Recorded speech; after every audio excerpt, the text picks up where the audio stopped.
जय हो। ओम नमो भगवते वासुदेवाय नमः।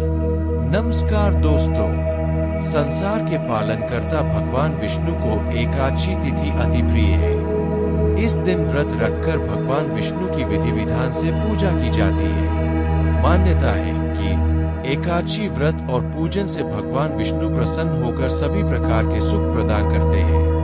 वैसे तो शुभ काम में देरी नहीं करनी चाहिए, इसलिए उनके व्रत को साल में कभी भी शुरू किया जा सकता है। लेकिन माता विष्णु भगवान के शरीर से मार्गशीर्ष मास के कृष्ण पक्ष की एकादशी के दिन प्रकट हुई थी, इसलिए उत्पन्ना एकादशी व्रत को शुरू करना सबसे उत्तम माना गया है।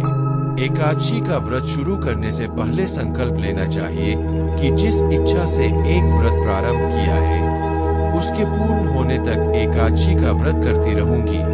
कुछ लोग एकादशी व्रत करने का संकल्प लेते आदि का व्रत करने वाले मनुष्य को दशमी के दिन कुछ नियमों का पालन करना चाहिए। अष्टमी के दिन व्रत करें, जिसके अनुसार दशमी तिथि को एक समय ही भोजन करें। दिन के 8वें भाग में सूर्य की ज्योति मंद हो गई हो, उस समय को जानकर उसमें भोजन करना चाहिए। रात में भोजन करने का नाम के लिए दशमी के दिन से आज लहसुन मसूर की दाल और चावल का सेवन बंद कर दें। इसके साथ ही पूर्ण ब्रह्मचर्य का पालन करें और भोग विलास से दूर। दशमी की रात तो सोने से पहले ही दातुन से ब्रश करने, क्योंकि एकादशी के दिन प्रातः काल दातुन करने का नियम नींबू जामुन या आम के पत्ते लेकर चर्चा की और उंगली से साफ करने, वृक्षों से पत्ते तोड़ना भी वर्जित कहा गया है। इसलिए ऊपर तेल लेकर उनका सेवन करें। पानी से 12 बार को लेकर ने स्नान आदि से निवृत्त होकर संकल्प आज आपकी कृपा दृष्टि का व्रत करने का संकल्प लिया कि मुझे इस व्रत को पूर्ण करने की शक्ति प्रदान की। एकादशी को घर में झाड़ू नहीं लगाना चाहिए, बाल या नाखून कटवाने चाहिए। इस कपड़े धोने का छीन के व्रत में दिन में सोना नहीं चाहिए। इस दिन अपने सामर्थ्य के अनुसार दान पुण्य करे, परंतु किसी का दिया हुआ अन्न ग्रहण करे और साथ ही कोशिश करे या कम से कम अधिक बोलने से न बोलने लायक बातें मुंह से निकल जाती। पद्म पुराण के अनुसार एकादशी के दिन निराहार रहकर भगवान विष्णु की पूजा करे ना करे। वर्ष भर के एकादशी व्रत और संयम का बड़ा महत्व। निर्जला एकादशी के दिन आहार के साथ साथ संयम जरूरी। इस एकादशी में जल ग्रहण नहीं किया जाता। यदि किसी कारणवश निराहार रहकर व्रत करना संभव न हो तो दिन में एक बार भोजन करे। निकला हुआ फलों का सेवन कर सकते हैं। वे कुट्टू, आलू, साबूदाना, शकरकंद, जैतून, नारियल, दूध, बादाम, अदरक, काली मिर्च, सेंधा नमक तथा चीनी आदि खाद्य पदार्थों का सेवन कर सकते हैं। फलों में आम, अंगूर आदि के साथ सुर्खियों में जैसे बादाम, पिस्ता आदि का सेवन किया जा सकता है। इस दिन भूलकर भी चावलों का सेवन न करें। विष्णु पुराण के अनुसार एकादशी के दिन चावल खाने से सभी पुण्य नष्ट हो जाते। अनाज जैसे बाजरा, जौ और उड़द, मसूर, मटर, छोला से कम गाजर, पालक खाद्य पदार्थों को उचित माना गया है। इसके अलावा मेथी, सरसों, सूंठ, इलायची, लौंग आदि मसाले भी एकादशी व्रत में वर्जित माने हैं।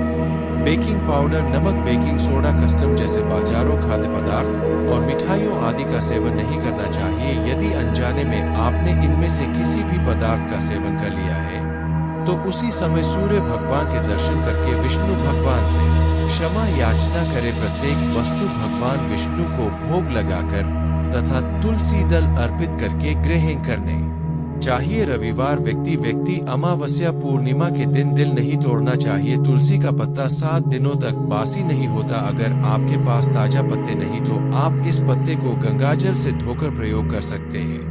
से निवृत्त होकर जो किया उसी को उपवास कहते। शरीर को सुखाने का नाम उपवास नहीं। जुआ, पान, पराई, निंदा की चुगली, चोरी, हिंसा, क्रोध, कपट तथा झूठ आदि कर्मों से दूर रहना चाहिए। एकादशी के दिन किसी संबंधी या जानकार की मृत्यु हो जाए तो उस दिन व्रत रखकर उसका फल संकल्प के मृतकों के पीना चाहिए। पुष्प आदि सामग्री द्वारा भगवान विष्णु की विधि पूर्वक पूजा करके उन्हें पंचामृत से स्नान कराए। धन लाभ के लिए एकादशी तिथि को भगवान विष्णु के साथ माता लक्ष्मी का भी पूजन करें। इस दिन विष्णु भगवान को जैसे पीले फूल, पीले वस्त्र अर्पित करें। इससे हर प्रकार की मनोकामना पूर्ण हो। आज के दिन भगवान विष्णु को चीर तुलसी के पत्ते डालकर भोग लगाए। इससे घर में शांति बनी रहती। एकादशी की शाम को तुलसी जी के साथ की गाय के घी का दीपक जलाए और ओम नमो वासुदेवाय नमः मंत्र बोलते हुए तुलसी जी की 11 बार परिक्रमा करें। ऐसा करने से घर में सुख शांति बनी रहती है।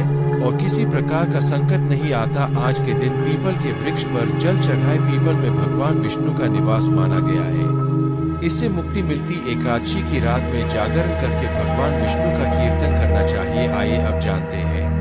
एकादशी व्रत खोलने व्रत के अगले दिन सूर्योदय के बाद पारना किया जाता है। शास्त्रों में कहा गया है यह एकादशी व्रत का पारण द्वादशी तिथि समाप्त होने से पहले करना आवश्यक होता है। पितरों के कारण तिथि सूर्योदय से पहले समाप्त हो गई हो तो ऐसी स्थिति में कारण सूर्योदय के बाद ही करना होता।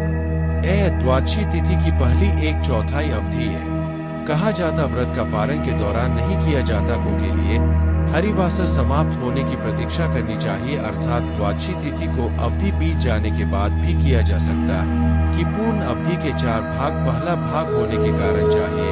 एकादशी व्रत खोलने का सबसे उत्तम समय प्रातः काल होता है। यह काल के दौरान करने से बचना चाहिए, अर्थात प्रातः सूर्योदय के 3-4 घंटों के भीतर ही व्रत खोलना चाहिए। यदि किसी कारणवश आप इस समय में रत्ना हद तक जाने के बाद व्रत खोलने का समय निश्चित करें। दूध द्वादशी के दिन प्रातः काल स्नान करने के बाद अपने इंद्रियों को वश में रखते हुए विधि पूर्वक भगवान विष्णु की पूजा करें। नारद पुराण के अनुसार जो मनुष्य एकादशी के दिन भगवान विष्णु को पंचामृत से स्नान करवाकर द्वादशी को दूध से आता है, श्री हरि भगवान का स्वरूप प्राप्त कर लेता। पूजन के पश्चात भगवान से प्रार्थना करे, अज्ञान रूपी अंधकार से अंधा हो रहा इस व्रत से प्रसन्न हो, मुझे ज्ञान दृष्टि प्रदान करे, मेरे 7 जन्मों के शारीरिक वाचिक और मानसिक पाप नष्ट हुए।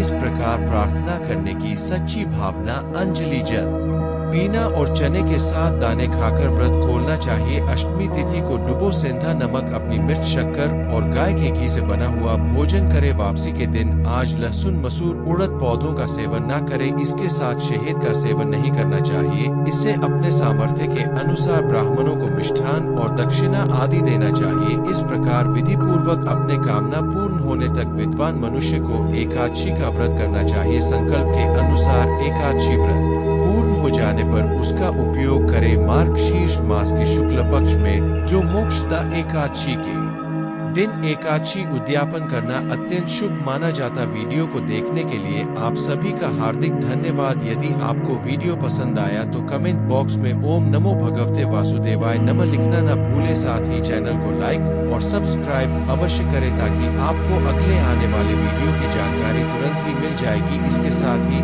आप सभी का हार्दिक धन्यवाद। जय श्री कृष्णा, जय माता दी। श्री कृष्ण गोविंद हरे मुरारी हे नाथ नारायण वासुदेवा।